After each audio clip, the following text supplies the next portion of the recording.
જય માતાજી મિત્રો, સ્વાગત છે અમારા નવા મિની બ્લોગમાં।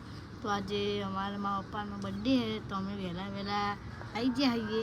તમારે વહેલો ટીંગુ મા પપ્પાનો બર્થડે હમ વિષ્ણુ બાપાનો બર્થડે સરકારી બર્થડે, તો આપણે જવાના છીએ વિશ કરવા। મા પપ્પા ઉઠ્યા નહીં, હવે ઉઠી ગયા તો પ્લેન આખો ખરાબ ઉઠી ગયા તો પ્લેન આખો તો ઉઠાડવા માંગશે એ તો આપણે કાર્ડ બનાવી લઈએ પછી આપણે ઉઠાવી લઈશું। ચલો ટીંગુ ગિફ્ટ બનાવો અને આવી હેપી બર્થડે પપ્પા નામ કાઢી દે ટીંગુ।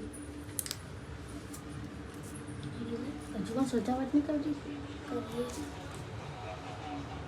કોમેન્ટમાં કરજો હજુ બનાવ્યું ટીંગુએ તે જ બનાવ્યું। હવે તો શું બનાવી દઈશું તો આપણે વિષ્ણુ બાપાનો હેપી બર્થડે કાર્ડ બનાવી નાખીએ તો હવે આપણે એમને ઉઠાવીએ સરપ્રાઈઝ આવીએ હેડો એમને હવે બેઠો પણ ઉઠાડીએ નહીં બોલાવે તો આપણે આપીએ સરપ્રાઈઝ। તો અમે પછી મિલાવીએ હેપી બર્થડે